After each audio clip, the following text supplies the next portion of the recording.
Assalamualaikum and hi. My name is Norshiela binti Abdullah Rohili. Hi, my name is Nur Amirah Husna. Hi, I am Mohamad Hariz Azzua bin Yazid from TPT 510 BAE 6A. I am Izati Husna binti Shaaibon.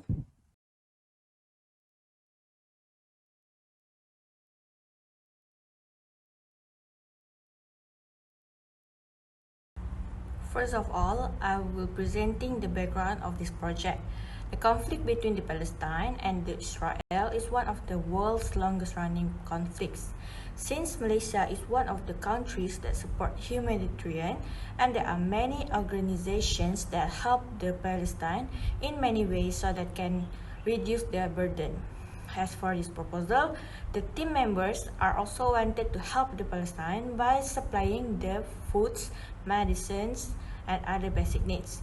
To have this mission to be accomplished, the transportation is very important because it is the only ways to send the supplies all the way to Palestine. Next, I will present about the rationale about this project.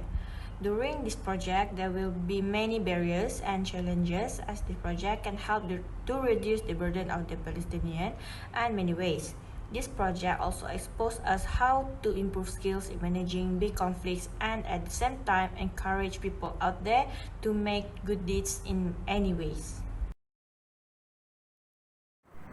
Hi, so I'm going to presenting to you about the purpose of the proposal. So the purpose of proposal is ensuring that a supply is fully accessible through the Palestine. So the supply that we are focusing are food supply and medicine supply. So food supply we are focusing in raw material food that basic needs food for the Palestinian, which is canned food, oil, flour, or wheat. Okay, for the medicine, we are focusing basic needs of medicine, which is paracetamol, oxygen tank, and iodine liquid for who join the conflict. And also in future we want to getting access COVID-19 vaccine with a teamwork with a connection with Egypt. So the expected outcome that we get from this proposal is we want all Palestinian easier in accessing the supply as we are focusing to the two main places in Palestine, which is Gaza Strip and the West Bank. So from these two main places, they also giving some advice to us so that we can access to the place that hardly access in the Palestine. Okay, the second one is improve the living rate of Palestinians. So from this supply aid, it will decreasing the living rate of Palestinians as they are hardly to find the job opportunities, going to school, and also hard to have some medicine in home as a strong action of Israel authorities in block any of facility that they have. So the lastly as a solidarity between Malaysia and Palestine, and also to support our brother and sister in Palestine. As we know, this humanitarian organization being international relation between these two countries. So we want to give a full support to the Palestine as the land of the owner of the land is Palestine, not Israel. So we want to show our support to our brother and our sister, to the Palestinian people, that we are always with them until the conflict is end. So our first plan, our plan activity for our first humanitarian mission is about going to put 100,000 units, which are 50,000 units from food supply and 50,000 units from medicine supply.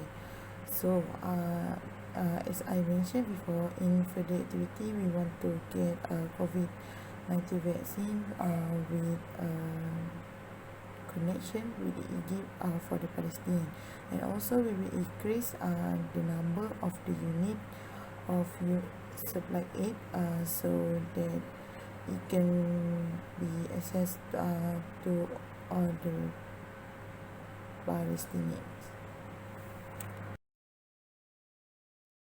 Okay, so some public engagement that we need to know is about a good, not so good agreement between Palestine and Israel, which is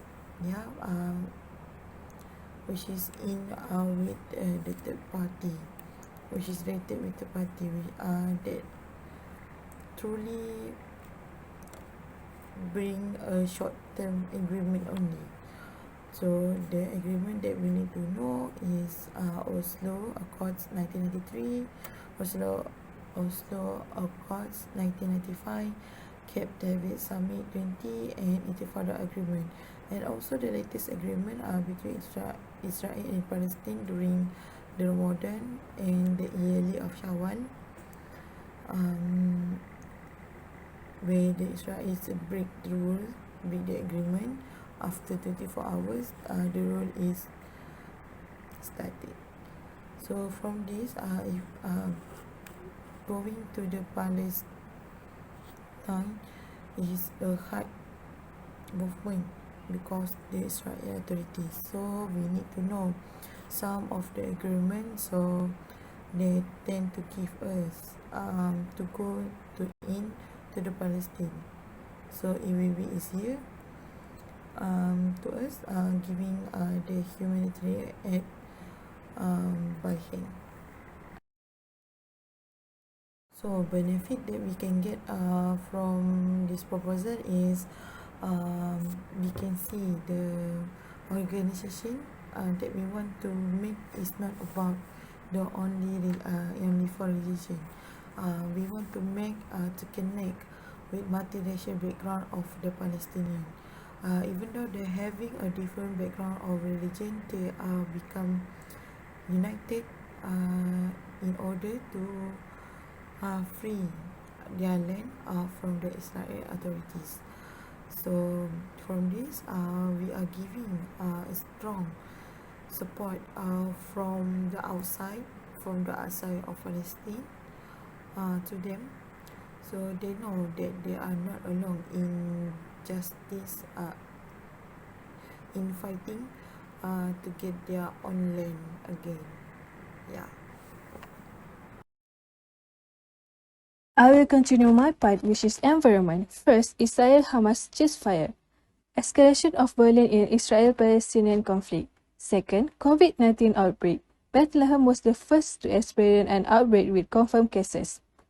Third, constraint on environmental governance. Movement and access to land for Palestinians are restricted to specific areas. Lastly, climate change. Temperature increased by 1.2 degrees Celsius to 2.6 degrees Celsius. Target participants. First, clinic and hospital, covering bed assistance, medication, disposed needs, and treatment for injured people. Second, Palestinians, foods and supply for poor and affected residents. Sustainability. SDG 1, no poverty, high population growth and mitigation. SDG 2, zero hunger, enhanced livelihood and food security. SDG 3, good health and well-being, implementing a family practice approach and promoting healthy living. SDG 10, reduce inequality, promote social integration of marginalized groups. SDG 11, sustainable cities and communities, promoting green economic development. SDG 12, Responsible Consumption and Production, provide its community with basic necessity. SDG 13, Climate Action, treatment of solid waste and recycling. SDG 16, Peace, Justice and Strong Institution, respecting pluralism, non-discrimination, right of justice and equalities. Okay, I will explain managing performance indicator in advocacy program on logistic of humanitarian mission which focus on transportation supply items inbound and outbound in Gaza. Performance indicator or key performance indicator is a type of performance measurement. It evaluates the success of the organization or in this project is humanitarian mission agency in a particular activity such as project, program or other initiative activity that they engage. Monitoring performance indicator in this project, it requires an expected output to make sure the transportation for the supply items such as aid, food and beverage can be transferred in a good condition to the Palestinians, to especially to whom stays and live in the Gaza. There are two performance indicators we focus on this project. The first is performance indicator in managing transportation operational in the area of conflict. We receive the data from the team members which they will determine the challenge in the operational directly or indirectly operational to arrange the transportation to the destiny. The team members will discuss in periodically meetings to figure out the challenge and advantage that they can adapt in order to follow the requirement to enter the area. This performance indicator target to enter and deliver the supply items to the people there with safety inbound and outbound transportation. The second performance indicator in this project is transporting more than 1 million ringgit value of the supply items. The method we use to collect the data by the receive from the NGL records, which it estimate the capacity and the value for the transportation items. Okay, team leader will collect the data for the donation and monthly cost requirement for the transportation charge in a simple records that posted by monthly report. This performance indicator we target to deliver and distribute the supply items for the 70% who stays in the Gaza by the end of 2021.